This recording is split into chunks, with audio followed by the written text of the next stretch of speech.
Lord everybody, అందరికీ మరణాత. Welcome to voice of Christian అండి. నేను మీ రాజేష్ ఎలీషా.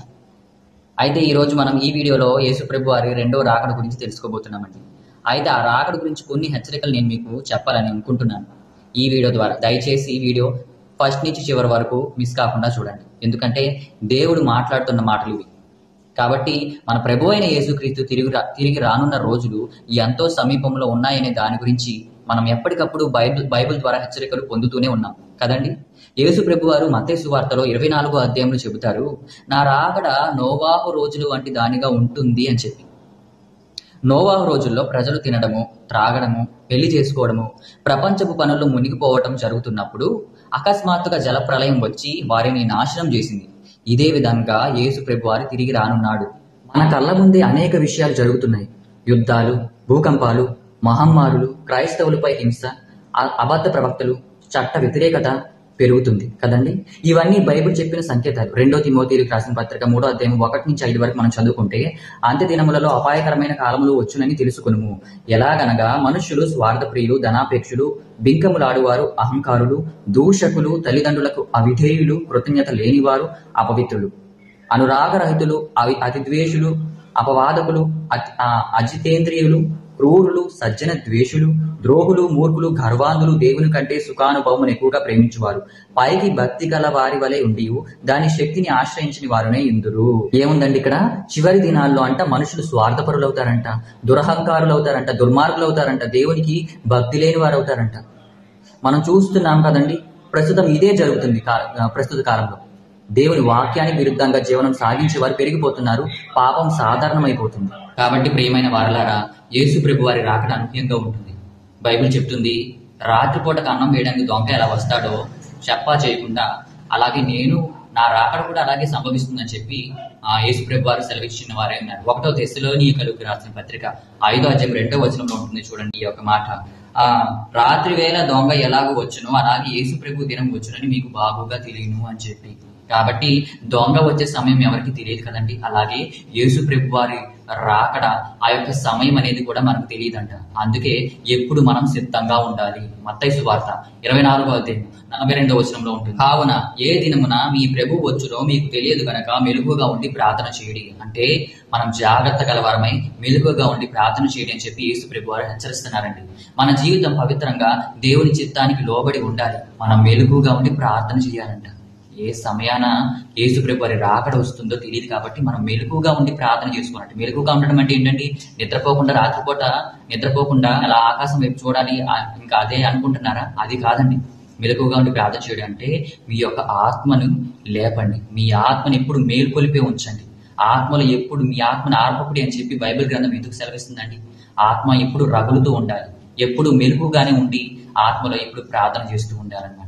అదే మత్తయి సువార్త 24:42 వచనంలో మనం ఈ యొక్క వాక్యం చూసిన వారం విన్నాము. ఈ రోజు దేవుడు మన హృదయాన్ని పరిశీలించమంటున్నాడు.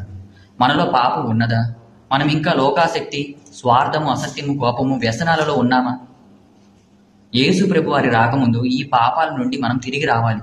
1వ యోహాను పత్రిక 1వ అధ్యాయము 9వ వచనంలో చెప్తుంది, మన పాపములను మనము ఒప్పుకొని ఎడల ఆయన నమ్మదగిన వాడును నీతిమంతుడును గనుక ఆయన మన పాపములను క్షమించి సమస్త దుర్నీతి నుండి మనలను పవిత్రులనుగా చేయును అని చెప్పి. ఈనాడు యేసు ప్రభు వారి రాకడలో 2 వర్గాలు ఉన్నాయండి. 1 సిద్ధమైన వారు, 2 సిద్ధము కానివారు. సిద్ధమైన వారు ఏంటంటే వీరు యేసుతో నిత్య జీవాన్ని పొందుతారు. 2 సిద్ధము కానివారు ఏంటంటే వీరు నిత్య శిక్షలో పడతారు. మత్తయి సువార్త 25వ అధ్యాయంలో మనం చూసుకున్నట్లయితే 25వ అధ్యాయంలో మనం చూసుకున్నట్లయితే బుద్ధిగల కన్యకలు 5, బుద్ధి లేని కన్యకలు 5. అవమానం గురించి మనందరికీ తెలుసు కదండి. అయితే ఇందులో 5 సిద్ధమై ఉన్నారు, 5 అయితే నిర్లక్ష్యం చేసి నాశనం అయిపోయారు. మనం ఏ వర్గంలో ఉండాలి? ఇప్పుడు ఒక్కసారి మిమ్మల్ని మీరు పరిశీలన చేసుకోండి. ప్రియమైన వారలారా, మనకు తెలిసిన వారికి, మన కుటుంబ సభ్యులకు, స్నేహితులకు ఈ సందేశాన్ని మనం ఖచ్చితంగా చెప్పాలి. ఎందుకంటే యేసు ప్రభు వారు త్వరలో రానున్నారు. ఎవరికైనా ఈ సత్యం తెలియకపోతే వారు నశిస్తారండి. మనం మౌనంగా ఉండకూడదు. మన గొంతు విప్పాలి, దేవుని సువార్తను ప్రకటించాలి. అది నీ బాధ్యత, నా బాధ్యత, మనందరి బాధ్యత అయి ఉన్నది. మార్కు సువార్త 16వ అధ్యాయం 15వ వచనంలో చూడండి, మరియు మీరు సర్వలోకమునకు వెళ్లి సర్వ సృష్టికి సువార్తను ప్రకటించుడి అని చెప్పి. నమ్మి బాప్తిస్మము పొందినవాడు రక్షింపబడును, నమ్మని వారికి శిక్ష విధించబడును అని చెప్పి వ్రాయబడి ఉంది. ఈ రోజు యేసు నీ గుండె తలుపు తడుతున్నాడు. ఆయన చెబుతున్నాడు, ఇదిగో నేను తలుపు యొద్ద నిల్చుండి తట్టుచున్నాను. ఎవడు నా స్వరం విని తలుపు తీయునో నేను లోపలికి వచ్చి అతనితో నేనును, నాతో కూడా అతను భోజనం చేయుదుము అని చెప్పి ప్రకటన గ్రంథము 3వ అధ్యాయము 20వ వచనంలో మనం చూచిన వారమై ఉన్నాము. యేసును హృదయంలోకి ఆహ్వానించు, పవిత్రతలో నడుచుకో, నీ చుట్టూ ఉన్న వారిని రక్షించు. ఎందుకంటే దేవుని రాకడ చాలా సమీపంలో ఉంది. ఇప్పుడు మనం దేవునికి ఏ రకంగా ప్రార్థన చేయాలండి? ప్రభువా యేసయ్యా, నన్ను పరిశుద్ధం చేయయ్యా, నీ రాకడకు నన్ను సిద్ధం చేయయ్యా, నా కుటుంబాన్ని, నా స్నేహితులను రక్షించయ్యా, నిన్ను కలుసుకునే రోజు వరకు నీలో నన్ను నిలవబెట్టయ్యా, ఆమేన్ అని చెప్పి ప్రార్థన చేయాలి. ప్రార్థన రాని వారు ఈ రకంగా ప్రార్థన చేయండి మిత్రులారా. కాబట్టి ప్రియమైన సహోదరులారా, ఈ రోజు మనం బైబిల్లో ఉన్న చివరి కాలం సంకేతాలను ఒక్కసారి గమనించాలి. మనం చూసే ప్రతి వార్త, ప్రతి విపత్తు మనకు ఒక గొప్ప సత్యాన్ని చెబుతుంది. యేసు ప్రభువారు తిరిగి రాబోతున్నాడు. భూకంపాలు, వరదలు, ఎండలు, యుద్ధాలు, ఆర్థిక సంక్షోభాలు ఇవి అన్ని ప్రపంచాన్ని వణికిస్తున్నాయి. ఇప్పుడు సైతాను తన సమయం తక్కువ అని తెలుసుకుని మోసపూరితమైన శక్తులను పెంచుతున్నాడు. చిన్న పిల్లల నుండి పెద్దవారి దాకా పాపంలో పడేలా ప్రయత్నం చేస్తున్నాడు. సమాజం లోకాశక్తి, పాపాశక్తి వైపు పరిగెడుతుంది. ప్రవక్త అయిన యెషయా గారు 5వ అధ్యాయం 22లో ఈ రకంగా ఉంటుంది చూడండి. కీడు మేలనియు, మేలు కీడనియు చెప్పుకొని చీకటి వెలుగనియు, వెలుగు చీకటి అనియు ఎంచుకుని వారికి శ్రమ, చేదు తీపి అనియు, తీపి చేదనియు ఎంచు వారికి శ్రమ అంట. ఏమనుందండి? చెడును మేలనియు, మేలును చెడనియు చెప్పు వారికి శాపం కలుగును అని చెప్పుంది. ఈ మాటలు మన కళ్ళ ముందే నెరవేరుతున్నాయి.